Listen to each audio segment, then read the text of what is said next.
We've made it to the top 20. 13 of the other most disappointing teams of the Super Bowl era have already been revealed, most recently the 2014 New Orleans Saints. But now we're in the big dog territory. We'll get to number 20 in just a moment, but first we need to introduce C-Score. C-Score is a metric created by this channel that evaluates every single NFL team from the Super Bowl era that does so much more than simply looking at its record. For a more thorough explanation of how C-Score works, be sure to check out the description of this video. We've got specific qualifications for a team to land on this list.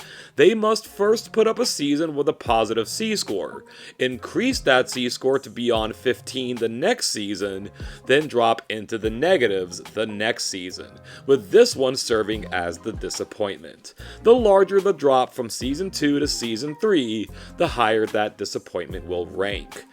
Coming off the most successful 5-year run in franchise history, dating all the way back to 1933, the Philadelphia Eagles finally hit a wall in 2005. Through a confluence of events, they will take our number 20 spot. Thank you for joining us today. Let's get this party started. The 2003 Eagles were not quite at the level of the 2002 or even the 2001 teams, but they were still pretty darn good. They won the NFC East for the third straight season at 12-4, earned the number 1 seed in the playoffs for the second straight season, and put up a C-score of 12.293. While the Cowboys provided for some competition, the NFC East was fairly weak in 03, and the rest of the Eagles' schedule wasn't really up to snuff either. That and a point differential of plus 87, more in line with a 10.4 win team, is what did the damage to their C-score relative to the previous 2 seasons. Coming out of the gates, things were looking grim. Their first 2 games were against the last 2 Super Bowl champions. Not only were they 0-2, they took a shutout loss and were outscored by an average of 19 points per game. Then, sitting at 2-3, they went on a rampage, winning every single game the rest of the way except for one single loss in overtime. Favorites to make it to the Super Bowl after losing in the NFC Championship game for 2 straight seasons, Philly was facing a 4th and 26 in the divisional round against the Packers, 4th and more than a quarter of the field. They famously converted it though, eventually won the game, and were back in the title game for the 3rd straight season and for the 2nd straight season at home. All they had to do was beat the upstart Carolina Panthers, but 3 turned out to be the magic number. That was how many points they scored in that game, and that was now the number of consecutive NFC title games they'd lost. Surely they could make their breakthrough in 2004. That they did. Their strength of schedule ranking was exactly the same, tied at number 26 for hardest in the league, but everything else ticked up, including their record to 13-3. With yet another number 1 seed in the bag, Philly's C-score rose to 20.152. We've mentioned this before on this channel, and it's a fairly well documented fact that the 2004 NFC was, to put it simply, a dog pile of crap. It's easy to harp on a team making it to the playoffs with a losing record, and even winning a playoff game. In 2004, 2 different 8-8 teams won a playoff game. Half of the NFC's final 4 failed to put up a winning record. From C-Score's perspective, the Packers were the only other NFC team with a positive C-score. 10 of the top 11 teams in the league were from the AFC, while NFC teams made up for 12 of the bottom 16, including the entire bottom 6. All that said, the Eagles were still an excellent team that didn't just stand head and shoulders above the conference. They stood head, shoulders, arms, hips, legs, and feet above them. to Andre the Giant levels of proportion, with their only loss coming against the Steelers, a team that only finished the season 15-1, and already dealing with some injuries. Philly basically took the last 2 weeks of the season off to end the year at 13-3.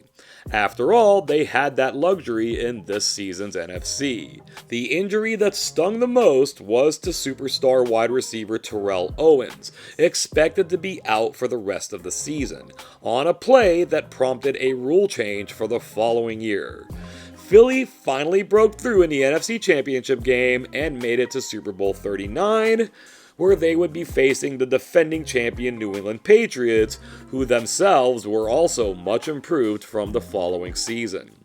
Against the advice of his doctors, Owens not only played in the game, but put up a dominant performance, providing them their only glimmer of hope in what was ultimately a bitter defeat.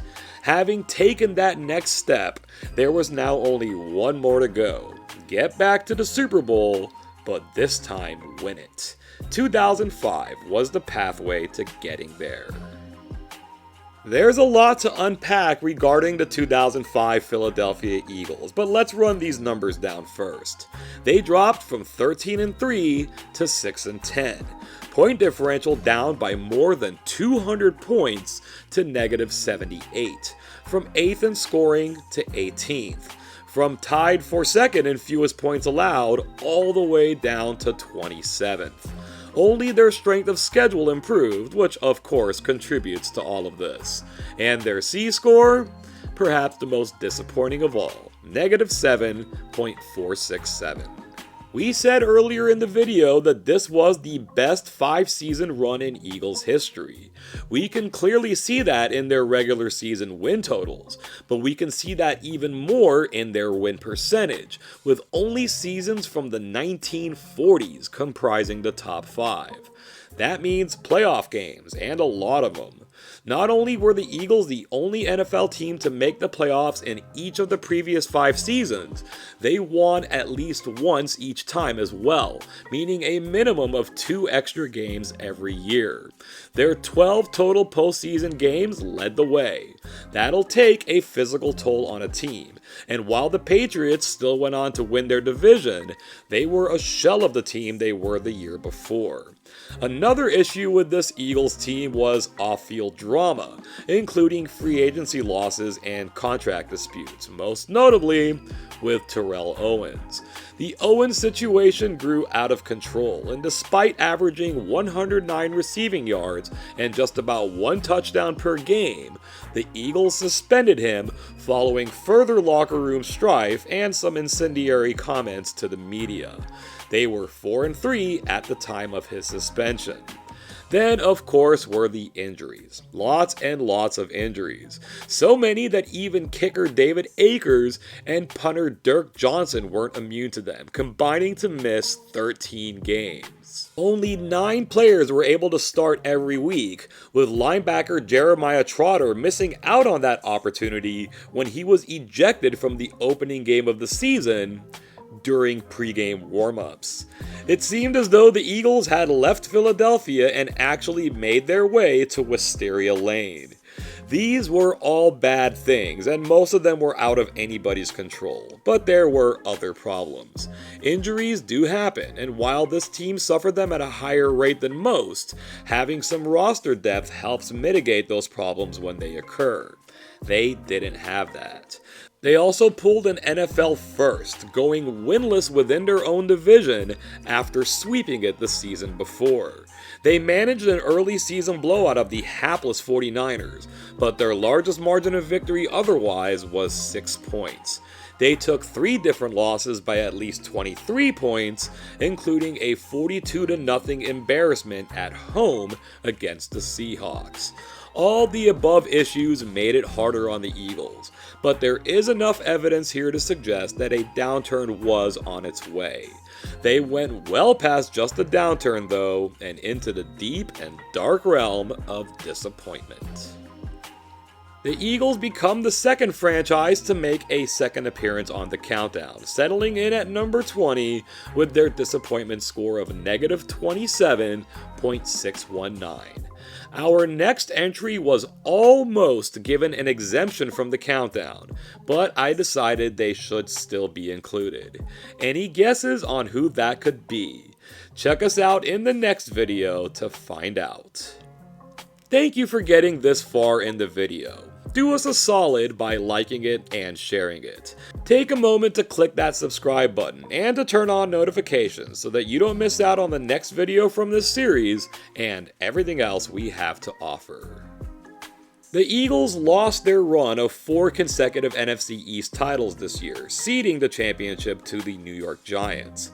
That began an astonishing streak of new champions that has continued to this very day.